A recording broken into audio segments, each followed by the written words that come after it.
Hey y'all, good afternoon. I'm going to give everybody a few minutes to hop on again, kind of like I did yesterday. If you're catching the replay, let me know in the comments that you're here watching the replay. If you are needing to grab your journal, take a moment to go do that. Go get a journal. Hey Margot, thanks for joining. I was just saying I'm going to give everybody some time to hop on. Hey Sam. If you don't have a journal yet, go grab a journal or something to write with. Bribe your kids to leave you alone if you have to. Thank God for Easter candy. I just bribed mine to leave me alone for Easter candy. So fingers crossed today. Hey Danny, hey Nancy. I'm giving everybody a few minutes to hop on and to grab a journal. So if you need to go grab something to write with, hey Jody. I'm going to say this 100,000 times. Go grab a journal, something to write with. Hey Sam, I'm so excited to see you here.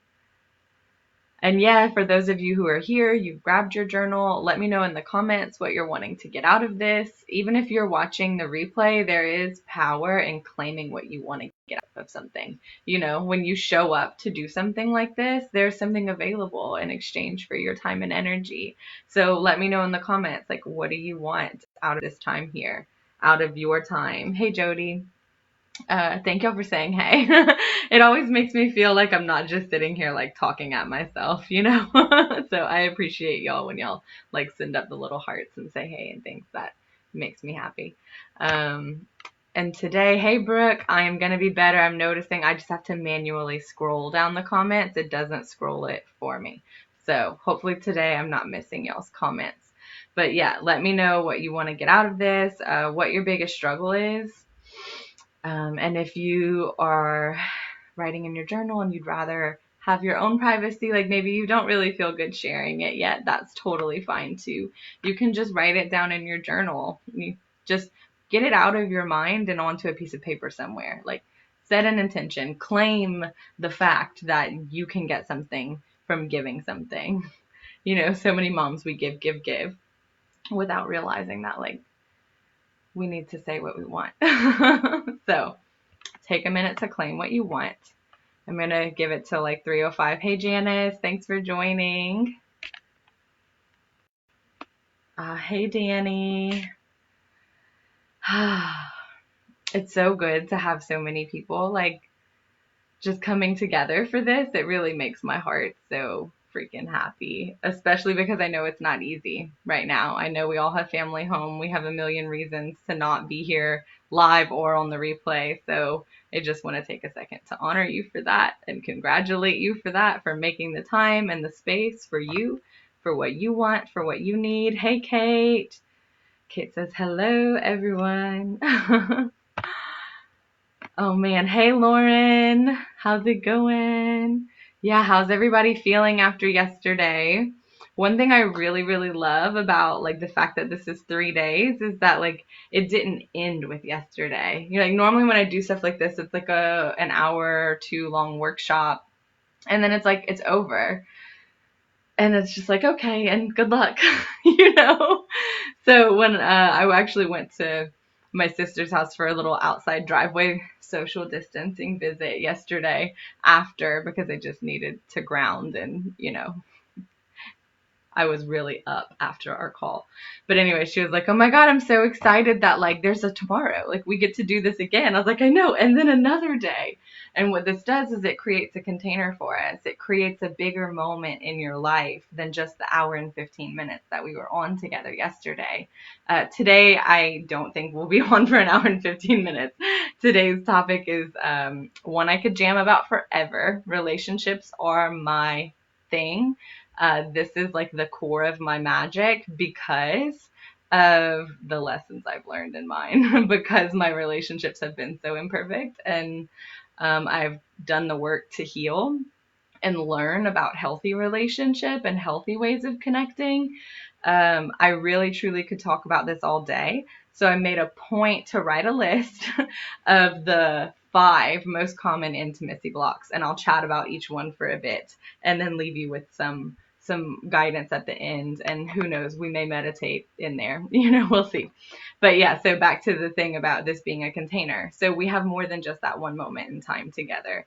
And you'll notice today is going to kind of build on yesterday, and tomorrow is going to build on the past 2 days and sort of wrap it up and create this much bigger experience for you than just 3 little 1 hour talks, you know, especially since, well, then of course we probably will meditate, because I can't imagine holding a group and not meditating with y'all, not bringing it into the body and into the energy. So, yeah, we're doing more than just talking for an hour. We're getting in there and we're getting into the body and we're integrating it, and it's becoming like so much more than it is on the surface. So again, back to setting those intentions. If you weren't here yet, or you were like, nah, you just thought of it in your head, maybe something vague, or like, I'll just get what's available. Sometimes that's a good intention, but I want you to claim what you want from this time. The time today, the time over the 3-day span. What do you want from the big container? What do you want from this like little mini journey? And what do you want from showing up here today? And let me catch up on the comments. Danny says, yes, so fun having a second day. Yes, I love it too. Kate says, I totally used the how am I feeling, what do I need thing already today. Yes, yes, yes. Lauren says she's been using it all day. Oh my God, that makes me happy. This is something you can take into your life, and like, seriously, if you continue to use this tool, your life will change. That is like, if you leave here with one thing, it's to pause, pull your head out of the sink. How am I and what do I need? I did that this morning because I slept a little later than I wanted to, and knew I couldn't have another day like the ones I'd been having with Gus. Like, I just knew this day couldn't be stressful. I didn't want to feel stressed today. So I woke up and was like, okay, what do I need? And just sort of stayed in the question of it. So that's the thing too. If you don't know what you need, if you don't get a clear answer, just being in the question of like, feeling into what you need, like, okay, I don't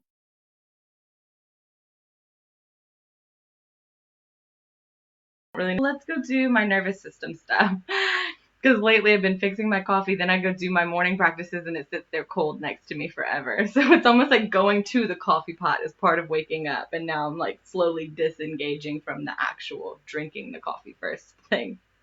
Anyways, I digress. But just staying in that space of constantly just being with myself. So it wasn't like, what do I need so I can have a perfect day? Or what do I need so I can fix the problems we've been experiencing? It's like, what do I need? What would feel good? And you just are so much more open in that space. And there's so much more that's possible. And your decisions in that space don't come from, a place of wanting to fix or change yourself, or punish yourself, or restrict yourself. Like, if I ever tried to get myself to not drink coffee in the mornings, I'd be a grumpy bitch, because I love my morning coffee ritual. It would require me to make myself wrong, make my coffee wrong. It would just be a really strict, rigid, awful experience. And I know that because I've tried it. And it sucks. It doesn't work.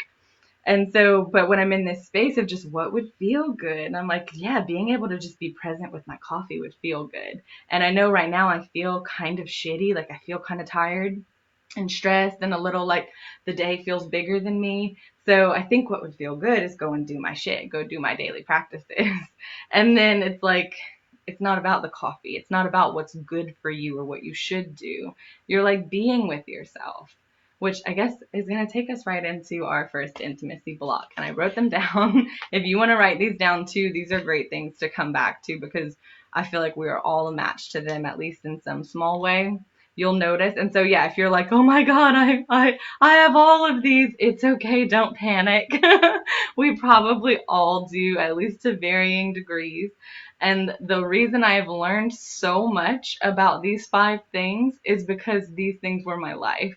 So I am not coming here as someone who learned this stuff in school and is just teaching it to you from a textbook. Like, I am coming to you from my experience, from the deep energy work I've done, from a little bit from my school, the new stuff I'm learning about like our nervous systems, and it's a bit of all of the things. So know that I am not like just this perfect teacher who's never had a relationship struggle. Like, I am here because of my relationship struggles, like my postpartum depression and anxiety after having my little boy.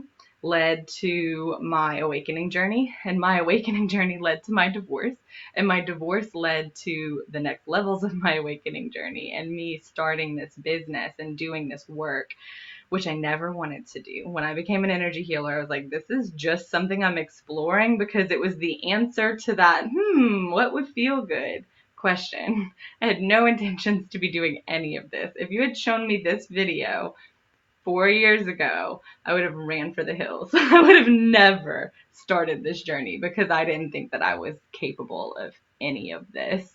So yeah, you have no idea where you could be in a year, 2 years, 5 years, 10 years, 50 years, because you took the time to learn how to be with yourself.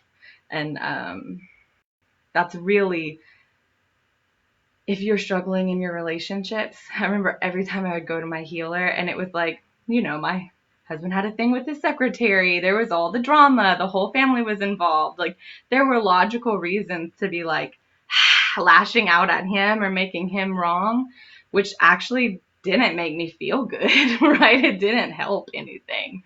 Every time I would go to my healer because I'd find out some new information or like whatever, I'd be triggered and pissed and like in my shit. She would turn me back to me. It's almost like I'm like, tell me what to do. How do I beat him? Like, look what he did to me. And she would be like, what do you need? And oh my God, I wanted to punch her in the face so many times. And I tell my clients too, if you don't want to punch me in the face sometimes, like, I'm probably not doing my job.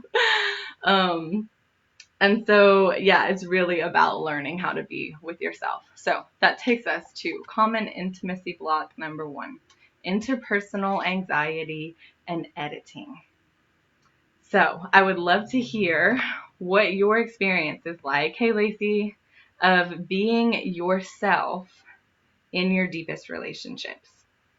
Like, yes, you probably can be like your goofy, silly, weird, awkward, embarrassing self around your partner, but you may not feel like you can be your vulnerable self or the needy version of you. Like, you can't be someone who needs something. Like, what parts of you do you not feel safe expressing in this relationship? And so for a lot of us, it's our partners. For some of us, it's close family. It may be a relationship with your mother or father, or a mother or father figure, or it may be a partner, an ex-partner. There's no one type of relationship. Like, loving people is loving people, and it's complicated in all of them, and the solutions are kind of the same in all of them. The solution is there is no solution. There is only you being you and trying to connect with the world from a loving, grounded, compassionate, and powerful space. So, yeah, we have a hard time being ourselves with people. And so we have this many different ways that we block people from being with us because we don't know how to be with us. We're so afraid to be with ourselves that, like, we don't want them to be with us because that's even scarier, right?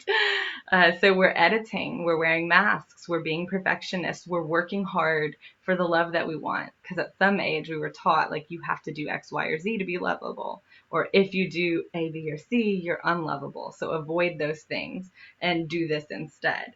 So we're all performing. Even with our closest people, there is still a performance. It's just likely a different performance than the one that the outside world sees. And it's not something bad or something we did wrong or something that, like, we failed at.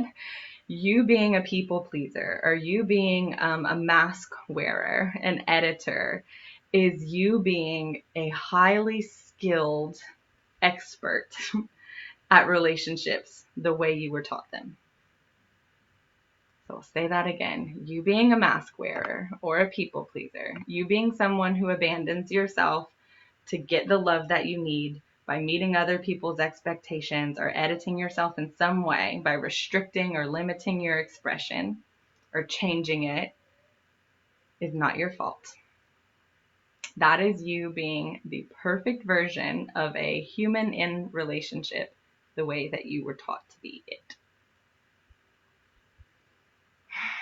And it's not necessarily our parents' fault or the bad example's fault. It's just the time that we grew up in. the time that you grew up in, It just is. And I know so many people that under the old parenting paradigm were raised with like really critical mothers or emotionally absent fathers. Like that's the stereotype for a reason, right? Because that's what their mothers and their fathers were. It's what they knew. They didn't have access to groups like this. They couldn't go easily do their inner work. They weren't scrolling Facebook and then see a post where someone invites them into some other experience. What they knew was what was normal. And what was normal was to control your children, to make sure they become successful adults, that they, make good grades and get good jobs or whatever. Like I know I'm sharing from my perspective with this one, but whatever your experience was, it's likely some variation of that. Of parents felt like they needed to shape and mold their children into something that society would deem successful so that they could be safe. Like our parents did this. They sort of squashed our expression because they loved us and wanted us to be safe. So when you move into that childhood wounding of the times as a child when your whole self wasn't received and who you were wasn't loved unconditionally and was judged or criticized or like chipped away at until you became like bland enough or quiet enough to be mass appealing, like that's going to come up when you do your healing journey. And like, yeah, you're going to be angry with your parents and you're going to be angry with the world. And like, it's okay and safe to feel that. And now we get to do it a different way for our kids. We get the opportunity because we have access to tools our parents didn't have. So we don't have the excuse they had, right? We don't get to just stick to what's normal anymore and what's most accepted, even when we see that it's damaging. There's another way and we're all being invited into it. And eventually, like we're shifting towards that. Who knows how long it will take or how much work. But yeah, we're shifting towards that, towards a way of being with each other and ourselves and our children in a way that allows our full natural expression, that allows us to be loved and safe truly unconditionally. That's what I want for our children. Like when I think about why I do this work, it is to awaken women and free them. Fuck yes. Because, oh my God, when I see a woman remember her value, or when I see her heart heal and like old wounds like purge, and then there's like all this space for it to come back together, for her to find wholeness again. Like these are the moments I live for. And then when I think about their kids, it just takes me to the next level. Like I could just cry with satisfaction at the thought of our kids being raised by a new parenting paradigm, mothers who are whole, mothers who know how to be in healthy relationships, mothers who know that they are good and powerful and their softness and their love can come from that place rather than from a place of trying to be perfect and striving and depleting and exhausting and serving and giving and giving and giving, but then going to bed resentful and dead inside and feeling so unseen, so not important. Like that shit has to stop because we're teaching our kids that that is normal. We're teaching our children that this is how women behave. This is a good woman. And so that's what they're going to expect from their partners, right? And we're teaching them that emotional absence and abusiveness and control and just a lack of presence is what a strong man has. I don't want my kid thinking that he can't feel shit. And if I had a daughter, I wouldn't want her thinking that she had to be perfect to be loved. Like we know this shit's not right when we think about it happening to our children. When we think about them growing up and adopting our behavior, our ways of being, our tangles, right? And that's what we do. We just inherit all of our ancestors' shit until someone decides enough. I'm going to do this a different way. I'm going to heal. I'm going to be the one to break the autopilot of shit in my ancestry, in my lineage, in my history. I'm not going to pass this down. I want that. I want that for us, and I want that for our kids. And yeah, that's not the notes I had next to interpersonal anxiety and social editing, but it's the impact of it. When mothers are constantly abandoning their own needs and editing themselves and smalling their desires. I'm going to make up a lot of words today. I already am. So enjoy. You're welcome. Smalling your desires, muffling your emotional experience, your anger, your depletion, the fact that you need things and you're not allowed to ask for them. And so many of us are in a victim space around this. I know I was. I saw my husband as the enemy for so long. I mean, I'd been cheated on a lot in high school. Like, there were a lot of reasons to feel like a victim, but at the end of the day, like, it really just boiled down to neither of us had any example of what healthy relationship was. And the current paradigm had taught me that men suck. They don't show up for us. They don't support us. And I needed to prove my self-worth. So when he would do something that was like a hard no in my system, I had no there, right? I had no self-worth to say do I even want to be with someone who's gonna kiss my best friend? It was just, I'm not good enough. How do I be better so that he will want me, so that I can be safe? That to me, my system was I'm not fitting in right. I'm not doing this right. How do I change so that I can be better? When in reality, had I been raised by a whole powerful mother who knew her worth, I probably would have been fuck that, and walked away, and I wouldn't have punished him for it for the next 12 years of his life. And that's where a little bit of self-responsibility has to come in. We're sitting here allowing our needs to not be met over and over and over, and then we're blaming someone else for it when we're not really asking for what we want. We're not walking away from the table when what we need isn't being offered or isn't available. Instead, we work harder for it. We edit more.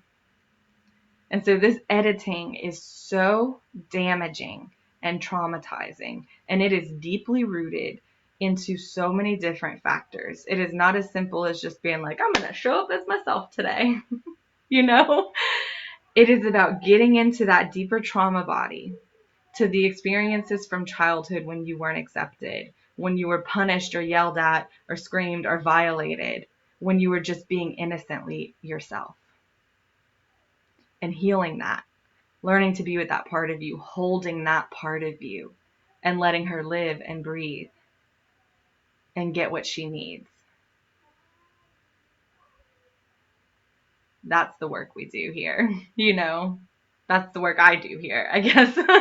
That's the space I hold for you to get so much deeper than, yes, the awareness is the first step. If you don't have the awareness of oh my God, all the ways that I'm stuck in anxiety, most of them are rooted in me editing myself because I don't feel good or safe about who I am. And so if you can get to the root and you can start feeling good and safe about who you are and learn how to be with yourself and love yourself and treat yourself well, then that's the energy you're going to bring to your relationships. You're going to be able to be there for you. So if a situation requires your sacred anger, right? Your sacred furious no, you'll be able to give it. And if that situation requires your softening, because I can see so many times in my relationship where I always had the upper hand. I was always in control. I always won because he had fucked up so much. Oh, no, sir, you're not going to be mad at me because I'm being a bitch right now. I'm only being a bitch right now because you cheated on me. We've all been in some variation of that. When we're angry, we have the power. When we're the victim, we're the ones with the power. And there were a lot of times where I was not willing to hear what he was experiencing. All the time. I was not available to hear his pain, because my pain was so loud and so hard to carry every day. And I thought he needed to be the one to hear it and hold it and fix it and love me back together after being broken by his actions. But the truth is, his actions triggered abandonment wounds that have been with me since the beginning of time, since I was so small. And the truth is, I'm the one who had to go in. He couldn't fix it. That was my responsibility. And it was my responsibility to leave or learn how to forgive him. But you can't do those things if you don't have a solid sense of self-worth. And you can't have a solid sense of self-worth if your life revolves around editing. You cannot truly connect with people in a healthy way if you are not connecting with you regularly, like several times a day. Like y'all have noticed, doing the how am I, what do I need is drastically changing your days. Like just one day of it, and it's like, whoa, everything can be different. Imagine doing that every day for the rest of your life. Waking up in the morning and meeting yourself, going to bed at night after reconnecting with yourself, staying with yourself throughout the day, being in conflict and staying with yourself. Holy shit, it's life-changing. And so sometimes our relationship, our conflicts are going to require that we soften, that we let go of our upper hand, that we apologize, that we witness their pain. But you cannot witness someone else's pain when yours is going ignored. You cannot be with someone else if you are abandoning yourself, because when they want you to be there with them, you're like so pissed. You're like, do you know what I have on my plate? I don't want to hear it because I have all of this pain. I don't have room for your pain. Like, you're not helping me with mine. Why should I help you with yours? And that's what we were taught. That is not a bad thing. We are not bad people if you relate to that. We were taught that that's what relationships are. That we both come to this as broken halves and complete each other. Fuck that. It's bullshit. No, no, no, no, no. No, that is not it. You need two wholes in a relationship. And your job isn't to point to your partner and be like, you're not whole. Fix yourself so we can be happy. Your job is, how do I make myself as whole as possible? How do I honor myself and get to know myself so that I can be myself in this relationship? We think the question is, do I leave or do I stay? That's why I went to Reiki training. I was like, this will maybe give me some insight on if I leave or stay. And instead it was just like, hey, you're magic. And I was like, what? When I had finally dropped into myself and saw that, like, I was amazing. And it just takes one meditation to do that, one little activation, one energy class. And I fell in love with discovery. I was like, I'm going to find out more about this part of me who can do this cool shit, And I wasn't so in my head about, do I fix this or do I not fix this? And it became, how do I have more of this feeling in my life? And he left me. And I'm so grateful. Like, you don't hear people say that often. I am so grateful that my husband left. I am so, I've even told him, I was like, thank you, because he did what I didn't have the courage to do. I was too much of a martyr. I enjoyed being in control and feeling like, oh, poor me, I'm so loving and kind and amazing, and I do all of this for all of us. I'm such a good mom and wife, and he's like going out and treating me like shit, and he's on his phone all the time. Like, I was addicted to that life. And I did not think, I was also extremely codependent. Like, I could not be happy unless he was happy. I could not be happy unless he was giving me what I needed. Like, I was trying to get my needs met through him, which is a quick way to doom any relationship. If you feel like your partner needs to be fixed or changed so that you can be happy, and don't chase that rabbit hole. I'm just going to boil it down to that. Don't. Your partner doesn't need to be fixed or changed, and you don't need to be fixed. But once you can be with yourself and you learn to access that quieter place, that place of like possibility, the place of truth, the place where things aren't so reactive, where you can slow down and really think and hear and just be with what's real, and communicate from that place and live from that place, that's where you're going to find your guidance on what to do. And it's not going to be leave, don't leave. It's going to be take this class, do this thing, make your bed every day. Like, it's going to seem like the silliest stuff, but it's going to be small things that are aligning you and the life that is yours to one another. And then whatever happens naturally from that, like, can you allow it to happen? I would say 90% of my clients end up massively closer. I've had women come to me because they basically needed permission to leave. And I was like, I can't give either of those, but I'll hold space for you to find yourself and let that version of you, like, make a decision. And in the process of becoming themselves, their relationships heal. They learn that, like, they learn how to be together. They learn how to be honest with each other. And that is so healing and necessary. Even if, like, your relationship ends. And I say this because people are talking about the divorce rates going up, right? And that seems to be the thing we're always a little afraid in the back of our mind is, are they going to leave? Or should I leave? Or, we're trying to find a decision. Like, what's the decision here? It's kind of like that same loop I talked about yesterday. You're getting stuck in that washing machine. You're getting stuck in that loop of endless anxiety thoughts that there is no solution to. It's not the right question. The right question is, how do I be more myself? How do I connect with this person as me? How do I take as much of my own trauma and my own reactivity and my own shit out of the equation so that maybe things can settle here? Maybe we have some space to connect with each other. And I guarantee you, if you're in an abusive relationship, I'm not saying stay in an abusive relationship, but you will leave once you connect with yourself. Like, you can't not. So that's the thing. It's not, let me lay down and just do whatever's required here for us to be happy. That's the old way. That's what we've been doing. That's not what I'm saying here. It's tapping into yourself. Because it takes a strong, powerful person to forgive somebody, to open your heart back up. You don't do that out of, like, weak, delicate love. You do that out of deep self-worth and knowing that, like, you're going to know and trust yourself when that opening is not being honored. But I think 9 times out of 10, you're going to be surprised at the opening that happens in the relationship when you open within yourself. When you stop editing within yourself. Because I'm sure even just yesterday, you probably got so many ahas and, like, already understand why you do things so much better. Like, have a much clearer understanding of who you are and your reaction process.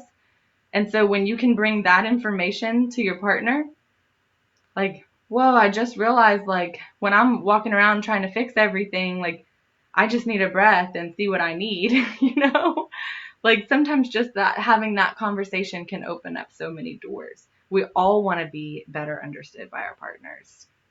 But, like, we don't know ourselves. It's like we want them to know us for us and heal us for us and make us happy for us.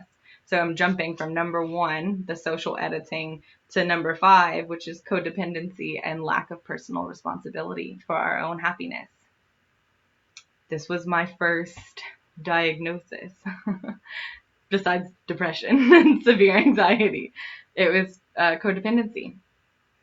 Requiring someone else to be or do certain things so that you can be happy. It is taking your power and saying, here you go. You're in charge. Make me happy. Good luck. And they're like, well, what makes you happy? Fuck if I know. Figure it out. I don't know. What would make me happy is for you to just, like, make me happy. So we have to start taking responsibility for our own happiness and our side of our satisfaction in life. And when you have that deep worthiness and when you know who you are and you are living in alignment with that and you are taking responsibility for yourself, then when someone sees you or someone, like, acknowledges the work you've been doing or gives you a compliment, it's no longer giving you the validation and the safety that you were looking for with all of the editing, right? When we're editing and someone's like, oh my God, like, you're so sweet. You're like, oh, thank you. But you don't really mean thank you. It's like, okay, good, I'm safe. I live another day. I am approved of. And instead it becomes gratitude for being seen. You know, there was a time when I started this work and people were like, oh my God, this is amazing. Like, you're changing my life. Holy shit. Like, and I was just like, it was that approval that I'd been searching for my whole life. And I was just like, I am good, you know? And so it kind of became another form of getting the approval that I felt like I needed so that I could feel safe and loved. But the more I started to approve of myself and make decisions that maybe weren't super popular through my business and stuff, and I wasn't necessarily getting all that feedback and approval, like, the part of me that was relying on that for survival, for safety, was kind of freaking out. But I leaned more into the part of me that knows and is happy with who I am. And then now when people are like, oh my God, your work is amazing, I'm like, thank you for seeing me. It is. And it's a whole different energy. And that is what we need in our relationships, is not clingy codependency of love me, fix me, make me feel safe and good and valid. I need to be perfect for you so I can have my needs met. Like, that's the old way. That's what we were taught to be. It's not bad that you are a match to that if you are.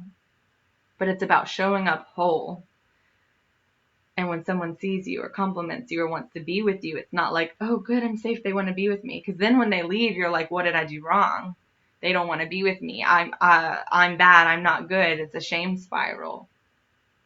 And instead, it can just be. It doesn't have to be so personal anymore. And it's from that space where we can stop taking everything our partner does so personally. Because just like the way you show up in relationship is rooted in your traumas and your experiences and your pain and the ways you want to protect yourself, it's the same for them. 90% of people's actions have nothing to do with the person that is on the other side of it. And so, can you give yourself some grace and give them some grace and learn how to be with it, not fix it? So I'll recap because I'm going into the second one. So number 1, interpersonal anxiety and editing, feeding into codependency, lack of personal responsibility for our own happiness and taking things really personally, which goes to the most common conflict pattern, which is the pursuer-withdrawer pattern. And this is when you're in that codependent space and you're editing for approval, which feeds the codependency, and you are after them to fix this. When you are like desperate for them to sit and talk with you or to come to counseling with you, or like, we have to figure this out. Something has to change, or we as a unit will not make it. Like, we will die.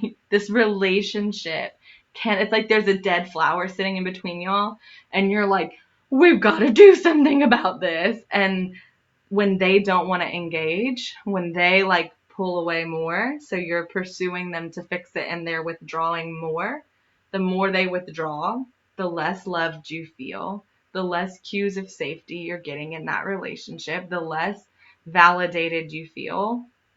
And so you reach for it more. What are you doing? Why aren't you in this with me? I'm all alone. I'm so tired of being the only one who's fixing this.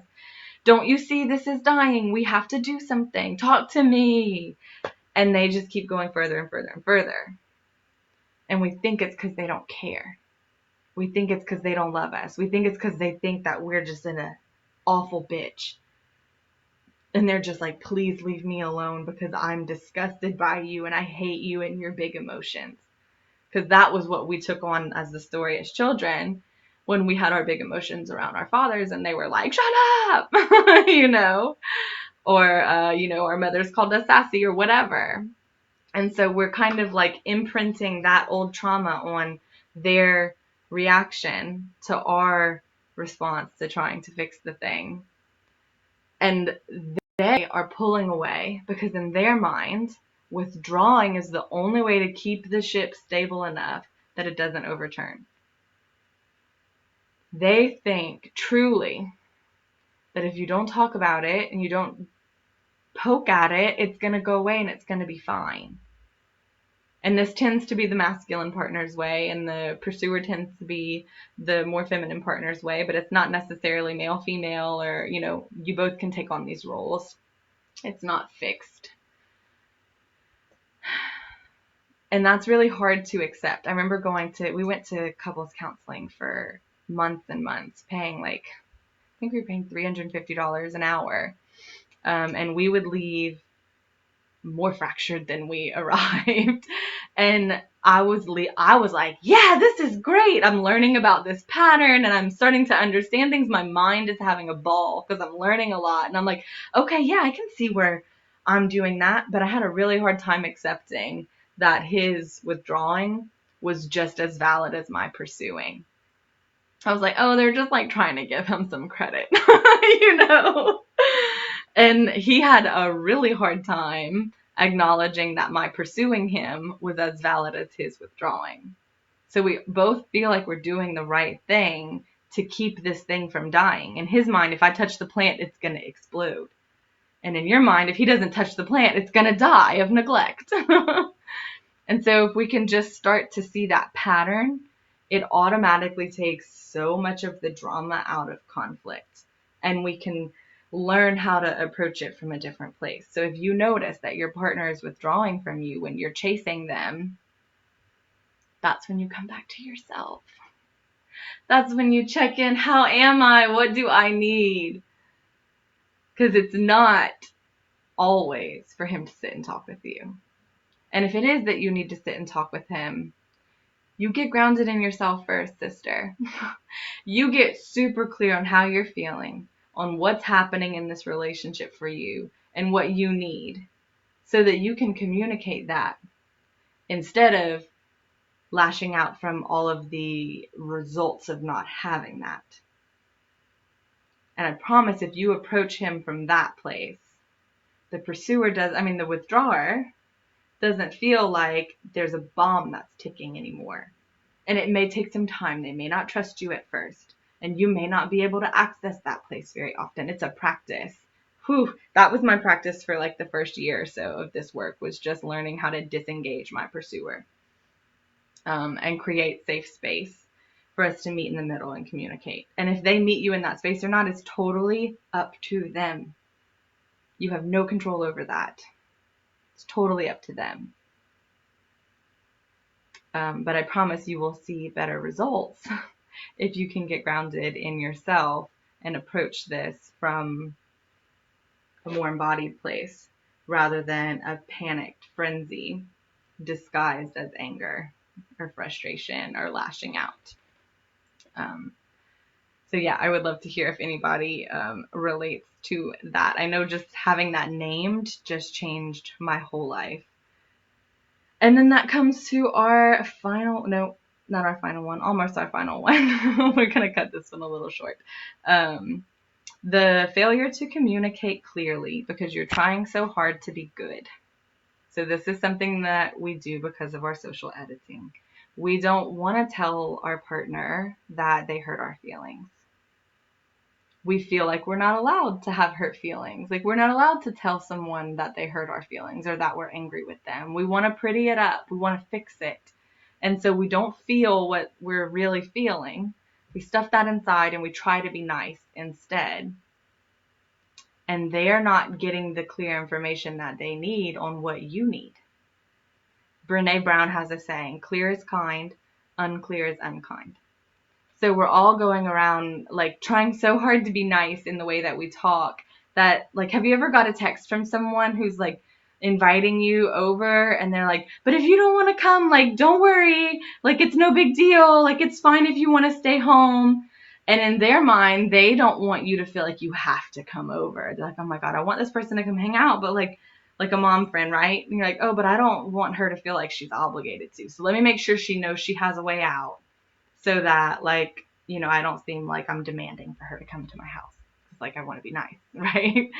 And when they read that text, they're like, oh, does she not want me to come over? Like, does she want me to stay home? I'm confused. She's saying come hang out, like that she wants to go get coffee or have a play date, but it's like, so at the end it's like this push away. And I used to do that all the time. I thought I was like doing a nice thing by giving people an out, but what it is it's just this unclear communication of like being unwilling to say like, yes, I would like to have coffee, or yes, I would like to go on a vacation.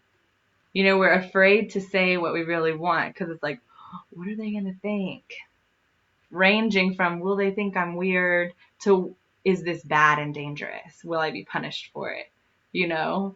And so we're all tap dancing around what we really want to say all the time, and then not getting what we really want because we're not being clear at all about what we want.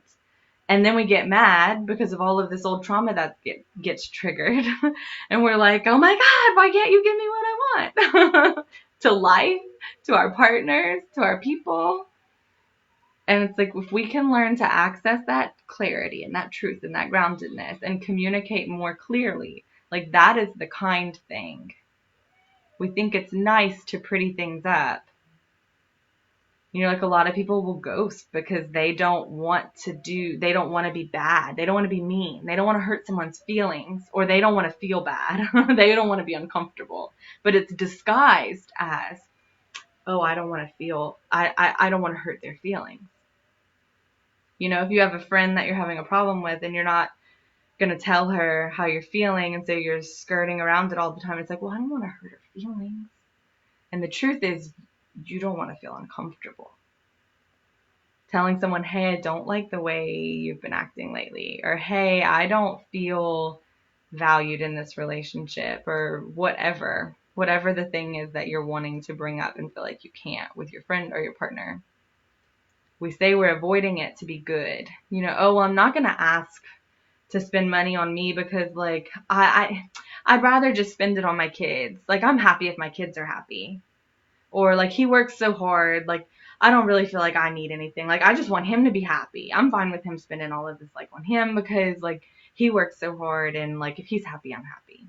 Like, there's a way that we just totally invalidate what we need to, like not even just not asking for it, but we do it because like, oh, well, I'm good.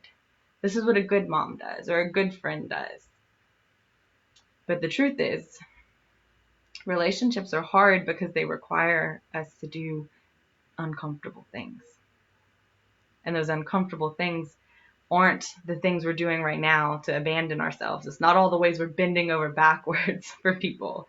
The uncomfortable thing is showing up honestly and being like, hey, I need to talk to you about some real shit. And that's hard to do. But it's the kind thing to do because suddenly the real problem or the real issue has been named, and now you can work on it.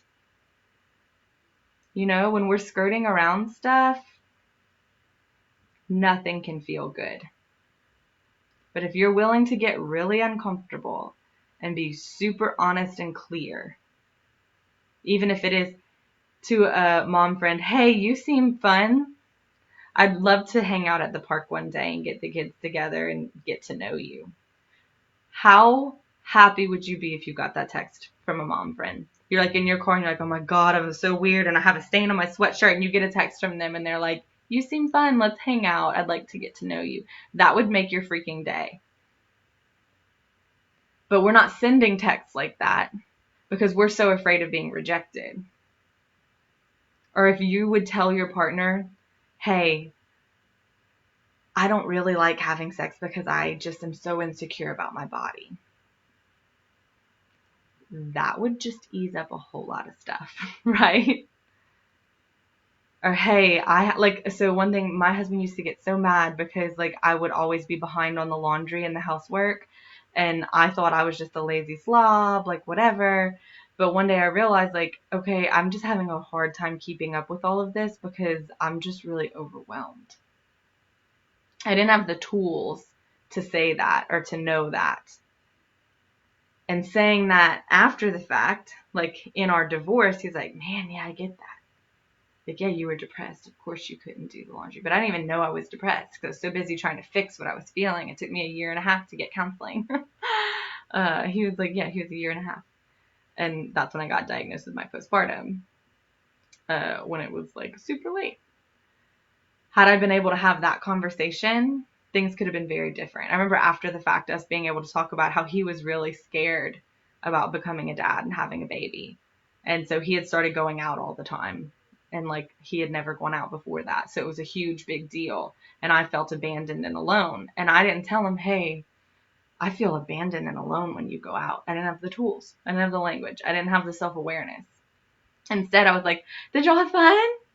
Well, inside, I was like wanting to murder him. And behind his back, I was like, what a fucking asshole. And then when I would get mad, I'd be like, fuck you. You're out all the fucking time. I'm doing this by myself. But if I'd had the tools and the language and the just skills to sit and be like, this makes me feel bad. I don't like the way I feel right now. I don't like the way it makes me feel when you go out. Like, we could have possibly had a conversation about it. He'd been like, what's that? And he'd been like, man, I'm just scared of having a kid. But he didn't have the tools or language either. And so instead, we both were doing our different coping strategies, which for me was pursuing him and him was withdrawing to prevent it exploding. And it just tangled and tangled and tangled until it ruptured, because that's what happens. We can only hold so much tangles before there is rupture.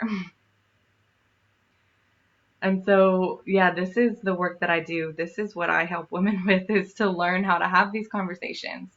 And you can't have these conversations without deep self-awareness. And you can't have deep self-awareness without someone holding space for you to see yourself. We can't do this work on our own.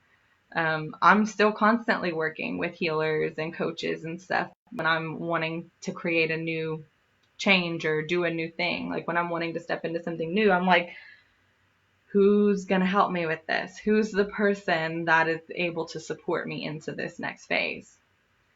And I figure it the fuck out. Like, this was the first time I had the money before signing up for something.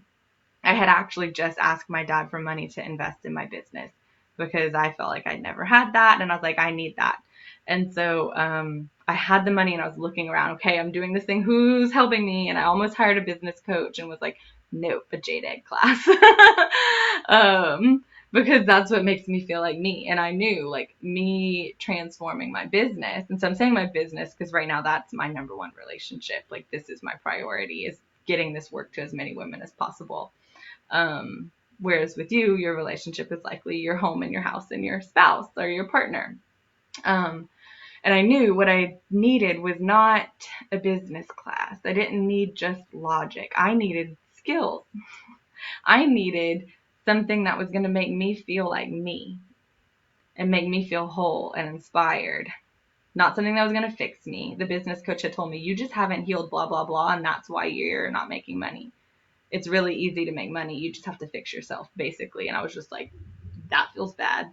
I'm not paying you 10 grand, you know? And I got on that call. I was like, I'm going to figure this out. And I got off of it and I was like, no, I'm going to make this money and keep it. Because I don't like being told that I'm broken and that she can fix me.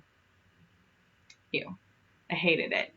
But when I found this other coach, and she's someone I'd worked with in the past, like 2 or 3 years ago, and it was just, how do I help you feel more like you? What do you want? How do I help you get what you want? And how do I help you remember that you're already good enough for it? You know, I was like, yes, please. Done. Within like 24 hours, I had found the course. It was starting like a few days later, and I was in. I was like the last person through the door. And I hadn't seen any of her shit on Facebook in forever. And it just popped up one day, and I just knew this is the person who can help me feel like me. Because I know when I am at my best, that is when shit can happen in my life. And so it's not about fixing your relationship. Yes, it's about learning new skills, learning new ways of thinking about conflict, new ways of communicating, like all of the mental stuff. Yes, yes, yes. And then also dropping down deep into your energy to work with that trauma, to work through the old wounds and the pain. And then bringing it up and out through the heart and connecting with people from that place and watching your life change. And having that hand and that sisterhood there is like, you can't do it without that. Like, the things I've been doing in my life lately, obviously I've been stepping up my healer business, right? Like, y'all wouldn't be here if I hadn't committed to showing the fuck up for what lights me up, for what I feel really passionate about. Like, there is this deep ache in my bones to help women experience something drastically different than what they already know. And I can't do that if I'm being quiet and nice and small and not willing to maybe sometimes piss people off or be weird. I had to have like this reckoning with myself of like, yeah, I was trained well in how to have mass appeal, like for real. I knew how to be bland enough and like quirky enough, like awkward, but like never do anything to upset people, like just self-deprecate. People love that. People think it's funny when you beat yourself up and then laugh. And like, I knew how to be popular, but I didn't feel loved or accepted or like I belong. Now, stepping up in this way, I was like, okay, I'm willing to be unpopular. I'm willing to get on people's nerves. I'm willing to show the fuck up as me in my life. And so right now, this is me doing my work, but this is you doing your relationship and your family life in a different way than everyone around you is doing. When you aren't pissed at your husband all the time for him taking time to himself, or when you aren't constantly feeling like a victim or playing those old games, the people around you are not going to love it. They're going to be like, what's with you? Or you've changed. Or wow. Or they're going to want you to keep doing what they're used to you doing. And so that's kind of how I've been feeling as I'm showing up in this new way. It's like, is this going to be safe? And every time I go and I celebrate in my group with the other women in this, and they're like, fuck yes, keep going. You're amazing. I see you. You're doing incredible. I'm like, fuck yes, I am amazing. Thank you for seeing me. It's like you have that place to go and celebrate, which, as many of y'all know, moms don't have places to celebrate. We have places to commiserate and connect through humorous misery. If you walked into the mom group and you're like, oh my God, I love my body. I am happy. I'm not dying to get away from my kids. I have all the support I need. My husband and I have amazing sex. I feel so connected to him all the time. Not all the time, but if you showed up happy, that's way scarier than showing up as a mess. I remember I purposely started showing up everywhere as a mess because that felt like the only way I could be safe. Was if I was small and quiet and weird and, oh, haha, I'm the hot mess mom. I'm the broke single mom, but I'm doing good work and blah, blah, blah. Like all these reasons I'm good. And then I threw that old sweatshirt away because I was like, fuck that. I don't want to wear this stupid gray sweatshirt every day anymore. I don't want to be the like funny mom who's a fucking mess and she's too broke to do anything and like, oh, but it's funny and wow, she's brave. She's still like doing this work and blah, blah, blah. Like I really like that was what I got my value from was like, okay, well, I'm the person who's strong and courageous when life is hard. And now I'm like, fuck that. Yes, I was the person who was strong and courageous when life was hard, and now I've become this really solid version of myself. And now I'm ready to be the person who is happy in the life that I created. And that is the scariest work I've ever done. And so I guarantee for you, if you were to decide to start being happy, to start having an amazing relationship, to believe that it's possible for you to reconnect and have everything that you want in a relationship, or that it's possible for you to disconnect and walk away from something that's not serving you and trust that your family will become a different kind of whole as you become your right kind of whole.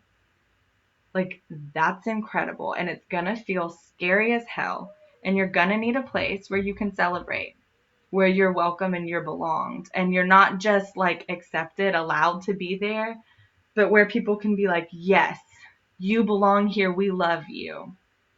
Like that will change your life. And that is what camp is. camp, we're talking about relationships.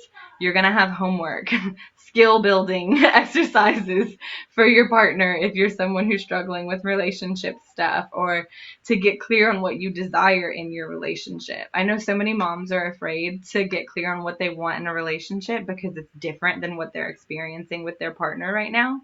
So they think that if I say I want X, Y, or Z, then that means not him, and that's scary and ugh. But the thing is, you getting clear on what you want gives them the opportunity to step into that, or not. But either way, you're honoring yourself.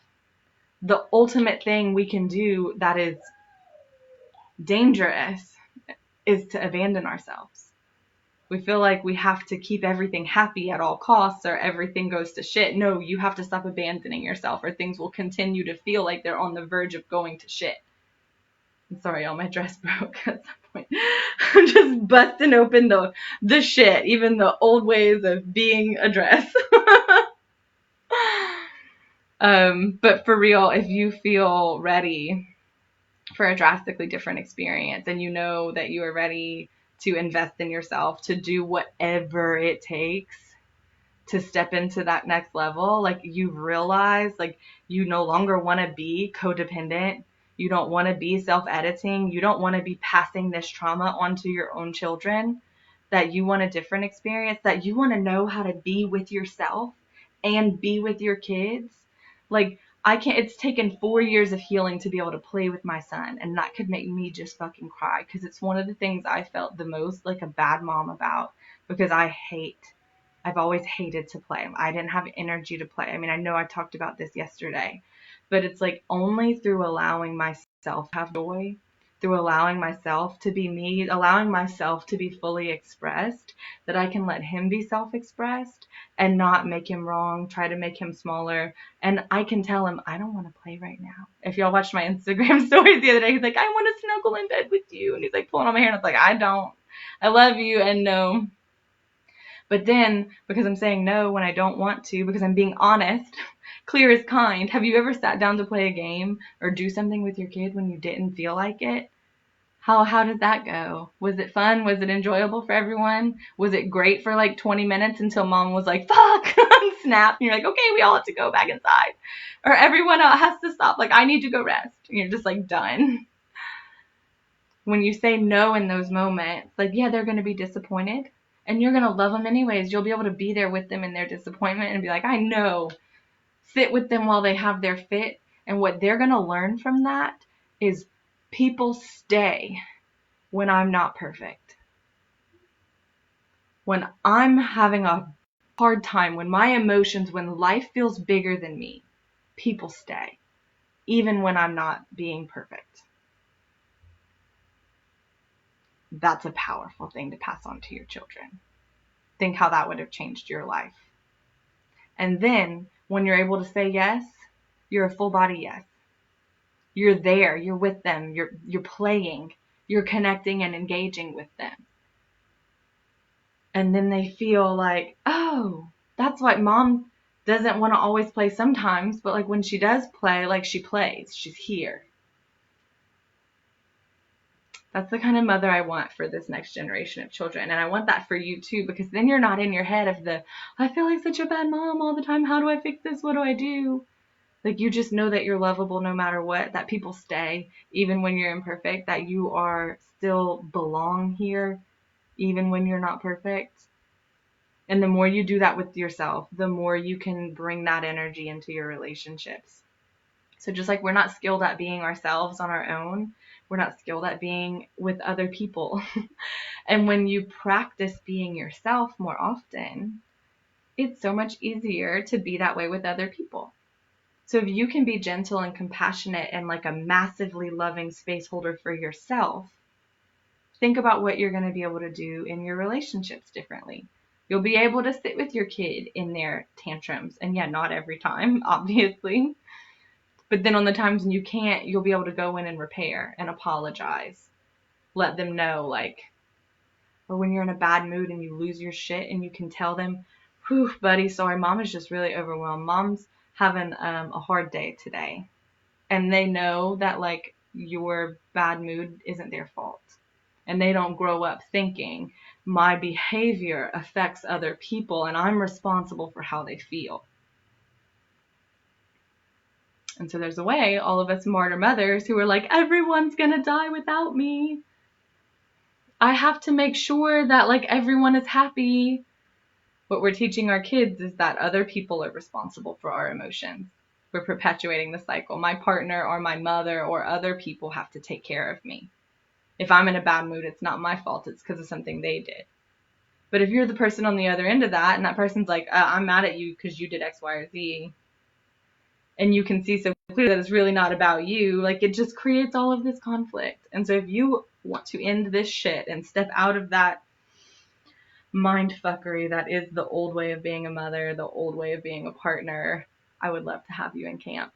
It is an investment of time, of energy. It's a financial investment, but you know what? You're going to show the fuck up for it. If you feel like you want to change, this requires a lifestyle change. So you don't come into the 3 months, learn a bunch of cool new shiny stuff, and then like forget all of it and life is just back to being the same a year from now. That would kill me. I would be devastated if you didn't leave this 3-month container with a new lifestyle, a new way of doing things. And it doesn't sound necessarily super shiny, but that's because it's not the answer. The answer isn't some new shiny thing. The answer is learning how to be with yourself on a daily basis, learning how to be with your people, learning new skills, getting new awarenesses, and dropping down into the energy body, healing the trauma, and meeting the world as a more whole, radiant, alive human being who can connect with people. So if you want that, I want to talk to you. I want to talk to you about camp.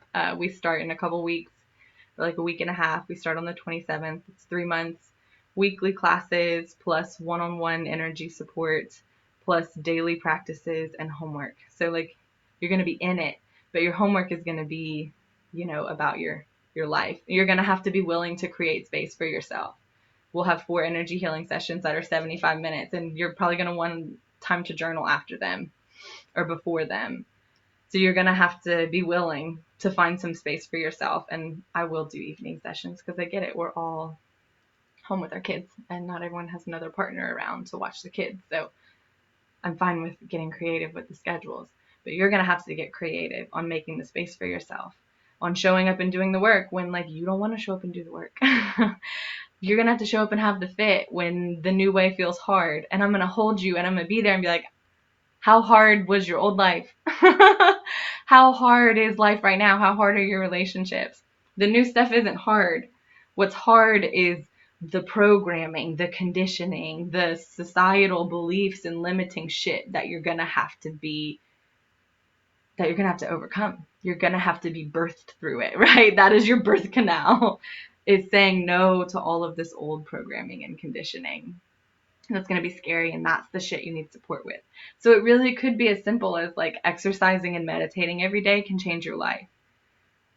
But if you have deeper trauma that keeps you from feeling satisfied and having that life change, then you're not going to be able to stick to the exercise or the diet or the meditation. And then when you can't stick to it, you're going to feel bad about yourself. And that's bullshit. I hate that. The problem isn't that you suck. The problem isn't that you don't have enough self-control or dedication or whatever. The problem is that like you were raised to believe that being whole and vibrant is unsafe, that being in deep, intimate connection with people from a place of worthiness rather than a place of chasing perfection and pleasing to get your needs met. Like, I lost my train of thought because I just went into that feeling in my body. That's the feeling I want you to have. That feeling of participating in your life from a place of wholeness and participating in your relationships from a place of worthiness where you feel safe to have connection and be met and receive. And so tomorrow we will dive into receiving, because that is the next layer of this, is learning how to receive people, receive good things, receive your desires. So I'm going to go over again, I'm just going to name them really quickly for you, the intimacy blocks. And I invite you to take some time to journal about the ones that have most resonated with you. the interpersonal anxiety and editing. Oh, this is a good little note I just saw. So if you feel like we are so judgy and intolerant of our own shortcomings that of course we're intolerant of others and their shortcomings. Because the way we are with ourselves is, it's almost like we're practicing that all day long. We're practicing intolerance. We're practicing judgment. We're practicing shame. We're practicing criticizing, right? So then when we're in a relationship with other people, we may not mean to be judgmental or critical, but that's what we've been practicing all day long. We've been trying to make ourselves be perfect. So we're going to subconsciously be trying to make everyone else around us perfect because we want them to be safe too, just like we want ourselves to be safe. And we were taught that perfect is the way to do that through social editing. So social editing. Then we went to codependency and the lack of personal responsibility for our own happiness. The pursuer withdrawer pattern. This is also called the turtle in the hailstorm, if you need a different visual for it. And failure to communicate clearly because we're trying so hard to be good. So I will come in and catch up with the comments really quick. If anyone has anything they want to share, I'd be happy to hold some space for that now. JK, that this one was going to be shorter and that we were going to meditate. I feel like today we were doing lots of clearing in the body. Okay, I'm going to come back in the comments later. Thank you for being here. Thank you for hanging with me this long. If you want to talk about camp and you are like really truly ready for this next level and you're ready to dive all the way in, I will put the Calendly link in right now. Alrighty, that is dropped there. You can get on the books for this week or next, and we've dropped in the next week. So let's get on a call and let's talk. But again, if you're ready to super invest in this, if you're ready to do the work, if you feel like this can't wait, if you're like, I need this, I need it yesterday, and I'm gonna find a way to make it happen, then I would love to hop on the call with you and figure out how to make that happen. So thank you for being here. In the comments, I would love to know like what your best takeaway was from this. Like, what did you feel was your most powerful moment? What are you celebrating leaving here with? And yeah, I'll see you tomorrow. Tomorrow we're going to talk about receiving. I'm sure sexuality will end up becoming a main part of the theme tomorrow. But dropping into your feminine, your creative, passionate, sensual, alive self. And I mean sensual, yes, this all translates to sexuality, but it also translates to like when you're on a walk. Okay, I'm going to save it. We'll talk more tomorrow. Tomorrow we'll go into receiving and just being more alive and passionate and full and lit up and inspired in your life. Damn, it was right at an hour and 11 minutes, and I was like, cool, we're going to end this right at an hour and 11. But 1:13 is good with me. Sending y'all so much love. And yeah, please let me know in the comments what your biggest takeaway was. Sending y'all lots of love.